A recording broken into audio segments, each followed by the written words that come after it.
I think Elon's doing what the country needs, not shareholders, Tesla, Twitter, or any of Wall Street. You could have billions of dollars. What's the point without free speech? Right. So I think that's really the core of sort of the agreement and disagreement of what's going on with this whole thing. So you have people that, and I'll put myself in this camp.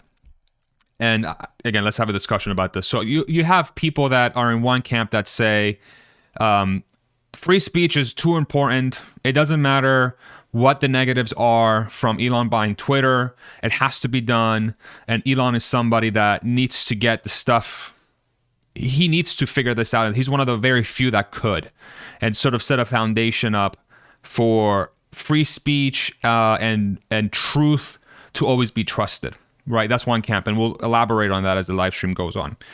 The other camp is, and correct me if I'm wrong on this, because this is not where I stand, so let me know, whoever is on the other camp, let me know how you can correct my statement, is it's just going to bring way too many distractions to Elon. It's going to defocus him from the ultimate mission of making life multiplanetary and driving sustainable transport and energy and all that stuff.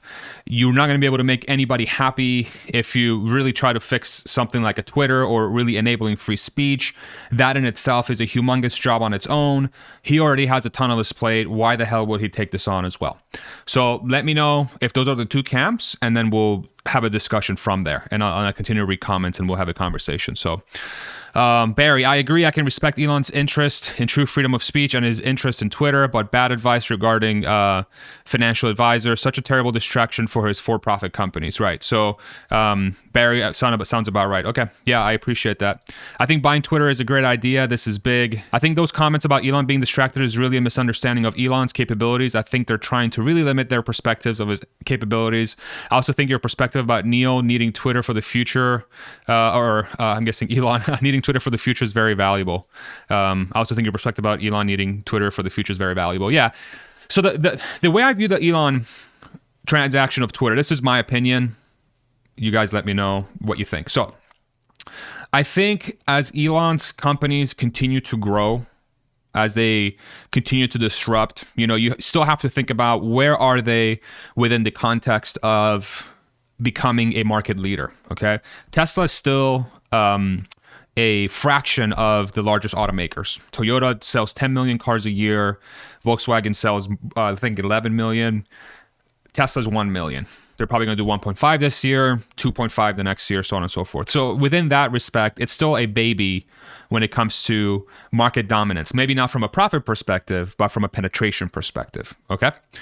The SpaceX business is sort of different. SpaceX is already becoming a very large player in that space, and it's going to continue to disrupt to the point where companies like ULA and Boeing kind of become like, why would they even exist? If Starship actually works and the cost benefits of that technology actually work, something like that's going to render some of these companies completely obsolete, to the point where Boeing is not even going to be able to get a contract, right? If he can make a Starship every week and get those things out and be fully reusable, it's going to cut the cost of space by a fraction, right?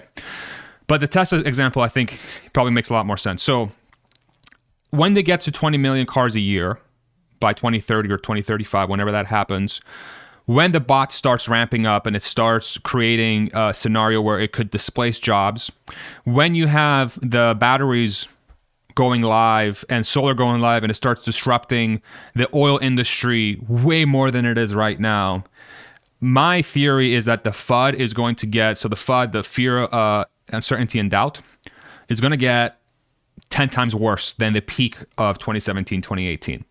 So if you remember back in 2017, 2018, you had these massive just efforts to try and break Tesla and Elon, right? When Tesla and his companies are at a point where they're the indisputable market leader and they are heavily disrupting those industries, the amount of money and the amount of power that's going to try to slow him down or render him sort of incapable to do anything, or worse, destroy him, it's going to, in my opinion, it's going to 10x. It's just going to be way more than it was before. And when that happens, unless you have some sort of tool that allows you to bring the truth to the people of what these companies are actually doing, these media companies and power structures that are sort of really influenced by your oil companies and your pharmacy companies, like everybody that has the money, that has had this sort of underlying structure, power structure for the last 50 years, are going to utilize those structures to completely try to destroy Elon and his companies. So in my opinion, Twitter is going to be extremely important for Elon and his companies and his mission to reach the people. Right? Forget the media companies.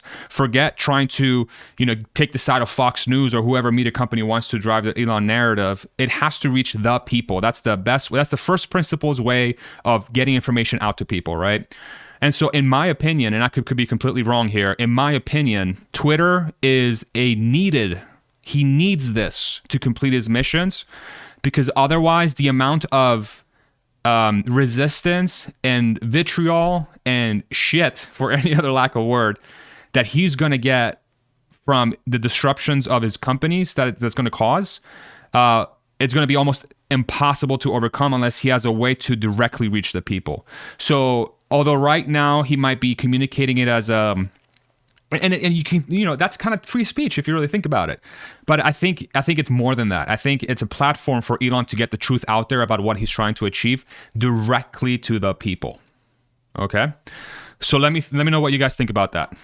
Let me know what you guys think about that. That's sort of where my head is going. So yeah, it's more complicated for sure. I'm not sure it needs to happen. I don't know if it really is such an issue that needs fixing, but I agree it should be open source algorithms and transparency. Yeah, a lot of times the best way to fix something is to just bring light to it, right? If people don't really know what's going on, it's hard to fix. You don't really know what's going on. So making stuff open source and sort of available for everybody, I think it's going to be extremely helpful. Looking at Twitter annual report, about 25% spent on marketing and ads, sales, and 25% on research development, but flat users since 2014. Easy for Elon to fix and make useful spending. Yes, I agree with that. The one thing to also keep in mind is that now that Elon owns Twitter, it's going to follow the trend of whatever Elon's leading, that thing's going to become the market's, the gold standard, right? Tesla, gold standard for cars, gold standard for electric vehicles, gold standard for batteries, gold standard for solar, gold standard for AI. SpaceX, gold standard for space. Okay. PayPal, when he was heading it, gold standard for internet transfer of money. Okay. So you can make a very good assumption that Twitter will become the best social media platform on planet Earth. What does that mean? I don't know. But whatever they do with the social media platform, it's going to allow them to reach the best, to become the best. Okay. It could be the freest speech with the best algorithms that allow people to not be sort of, I guess, poisoned or sort of moved in a way that's counter to what a society or a civilization should have for the total benefit of humankind. I guess you can think about it that way. I don't know, maybe they come out with a video platform that competes with YouTube, and it uses Twitter, and they get rid of all the bots and all those stupid freaking comments that come out on our videos, right? When you go in, I will never reach you on WhatsApp. Like, that's, ignore those freaking comments. But who knows? So I think that's also a very, it's going to be very interesting to see. It's going to be interesting to see. McKay just tuned in. Great job lately, Farzi. Thank you very much, McKay. I really appreciate that. Looks like some folks agree with me. Yeah, Barry, no, I appreciate that. I would love to hear the opposing view, though, right? So let me know sort of what I might not be thinking about correctly here. Because even though it is a huge effort, in my opinion, is one that has to happen. If he needs to get to that size, it has to happen. It has to happen.